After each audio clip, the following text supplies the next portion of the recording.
Sleeping Beauty. Once a king and queen gave an enormous party to celebrate the birth of their daughter. After the feast, the king told everyone how happy he was to be a father, for he and his wife had been waiting for years to have a child.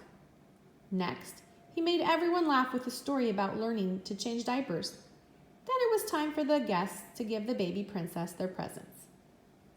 The last to come forward with their gifts were 12 fairies. "My gift to the princess is happiness," the first fairy announced. The guests clapped and the king beamed all over his face. "Mine is beauty," said the second. "Mine wisdom," said the third, and so they went on.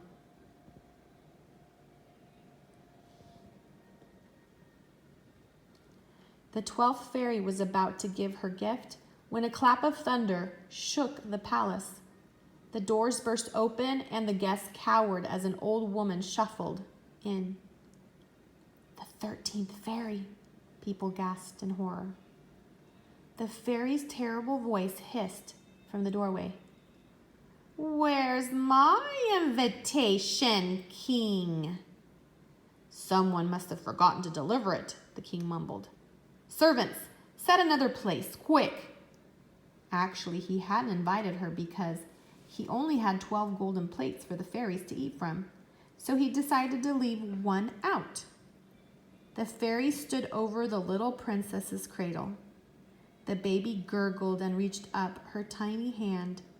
Suddenly, the fairy cackled. "My gift is that on the princess's 15th birthday, she will prick her finger on a spindle and die."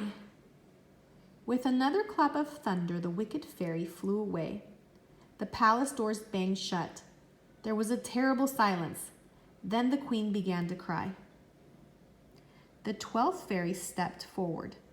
"I have not given my present yet," she said softly. "I can't undo the evil spell, but I can change it. My gift will be that instead of dying, the princess will sleep for 100 years. Years passed and all went well. The baby grew into a healthy young girl, beautiful and happy and clever. The king and queen no longer thought about the evil spell. All the spindles in the land had long been destroyed. Surely the princess was safe.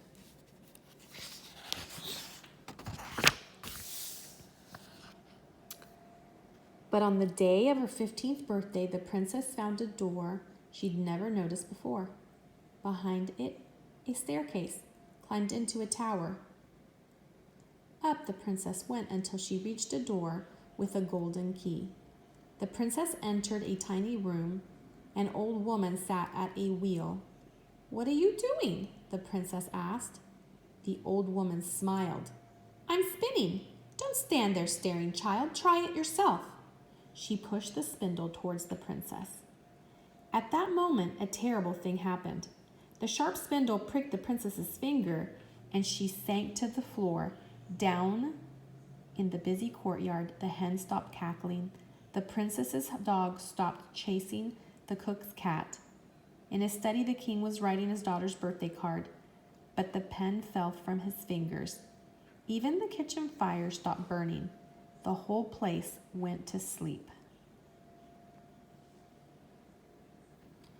Years slowly passed. The palace was forgotten. But 100 years later, a handsome young prince happened to ride by. He noticed a thorny hedge growing high in the distance.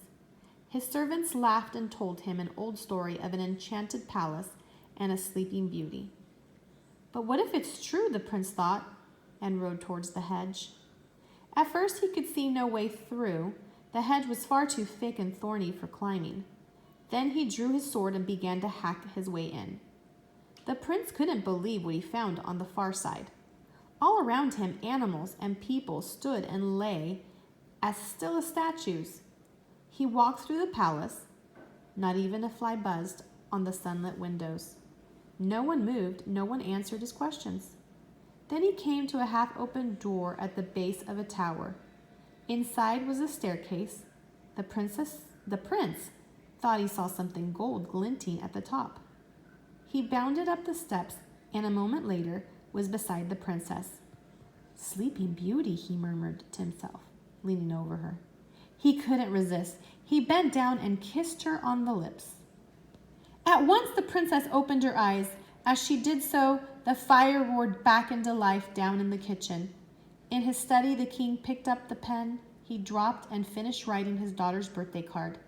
And hens pecked for grain in the dust. And in the room at the top of the tower, the princess saw the prince's face above her. For the first time in 100 years, she smiled. "Will you marry me?" the prince whispered. "Yes," the princess said, and she kissed him back. When the king heard the good news, he ordered an enormous feast. The prince and princess were married, and they lived happily ever after.